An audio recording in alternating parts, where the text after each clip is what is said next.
Welcome to সহজ skill. আজকের এই পর্বে আপনাকে স্বাগত জানিয়ে শুরু করছি। আজকে আমরা মূলত শিখব কিভাবে সি প্রোগ্রামিং এ জোড় বেজোড় নির্ণয় করতে হয়। সো এর জন্য ইউজার আমাকে একটা সংখ্যা দিবে এবং এই সংখ্যাটাকে আমরা ফার্স্টে ইন্টিজার নামে একটা ভেরিয়েবল নিয়ে নিলাম। এটা হচ্ছে আমাদের এ। সো ইউজার যেহেতু আমাকে একটা সংখ্যা দিবে, এই জন্য আমরা জাস্ট স্ক্যান করব। তো স্ক্যান তো আমরা হচ্ছে একটা সংখ্যাই করব, এই জন্য আমরা %d দিলাম অ্যান্ড এই সংখ্যাটাকে আমরা এই এ এর মধ্যে রেখে দিলাম। এই এ ভেরিয়েবলের জায়গায় আপনি যে কোনো ভেরিয়েবল কল করতে পারেন, এতে কোনো প্রবলেম নাই। তো ইউজার থেকে নাম্বার নেওয়া শেষ হলে এখন আমাদের টার্গেট কি? এখন আমাদের টার্গেট হচ্ছে এই নাম্বারটাকে আমাদের চেক করতে হবে, অর্থাৎ ইফ এলস ইউজ করা লাগবে।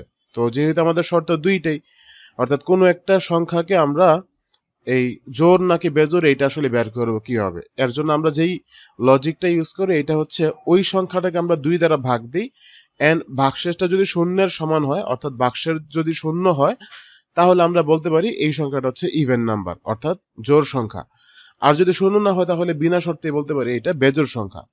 তো ইউজার আমাকে যেই সংখ্যাটা দিল, ইউজার তো আমাকে সংখ্যা দিল এ এর মধ্যে, আমরা জানি না যে এই মানটা কি হবে। তো এই জন্য আমি জাস্ট এ রেখে দিলাম অ্যান্ড দেন এই জায়গাতে যেহেতু ভাগশেষ বের করব, এই জন্য আমি মডুলাস সাইন ইউজ করলাম বা পার্সেন্টাইল সাইন ইউজ করলাম, দেন আমি 2 দিয়ে দিলাম। অর্থাৎ একে 2 দ্বারা ভাগ দিলে এই ভাগশেষটা শূন্যের সমান হবে কিনা। তো প্রোগ্রামিং এর ক্ষেত্রে ইকুয়াল বুঝাইতে ডবল ইকুয়াল সাইন ইউজ করা লাগে অ্যান্ড দেন 0 দিলাম। তো এই এতটুকুর মিনিং হচ্ছে একে 2 দ্বারা ভাগ করলে ভাগশেষটা শূন্যের সমান হবে কিনা।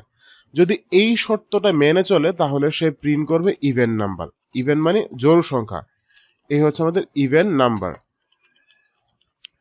তো এই এতটুকুর পরে যদি এই শর্তটা না মানে, অর্থাৎ ইউজারের দেওয়া এই মানটা যদি আমাদের জোড় সংখ্যা না হয়, অর্থাৎ 2 দ্বারা ভাগ দিলে বাক্সে যদি শূন্য না হয়, তাহলে তো নিঃসন্দেহে এইটা বেজোড় সংখ্যা হবে, তাই না? সো আমরা তাহলে কি এলস এর মধ্যে কোনো ধরনের শর্ত দেওয়ার দরকার নাই, আমরা বিনা শর্তে বলতে পারি এইটা একটা অড নাম্বার তথা বেজোড় সংখ্যা। That's it.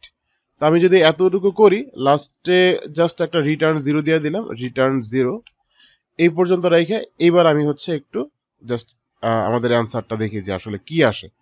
তো আমি হচ্ছে বিল্ড এন্ড রানে প্রেস করলাম, বিল্ড এন্ড রানে প্রেস করা মাত্রই এই জায়গাতে একটা ভুল ডিটেক্ট করতে পারছে। আচ্ছা, এইটা মূলত আসলে কি?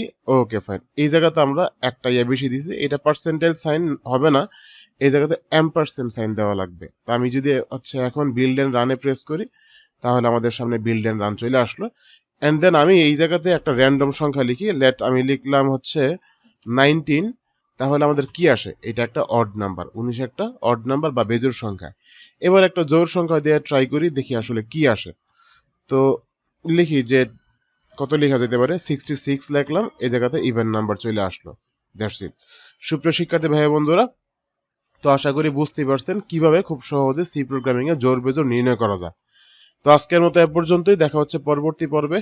সেই পর্যন্ত ভালো থাকুন, সুস্থ থাকুন। আর আপনি যদি আমাদের চ্যানেলে নতুন হয়ে থাকুন তবে চ্যানেলটাকে এখনই সাবস্ক্রাইব করে নিন এবং লাইক কমেন্ট করে পাশে থাকুন। আপনাদের প্রতিটি লাইক কমেন্ট আমাদেরকে অনেক মোটিভেট করে পরবর্তীতে আরো নতুন নতুন ভিডিও তৈরি করতে।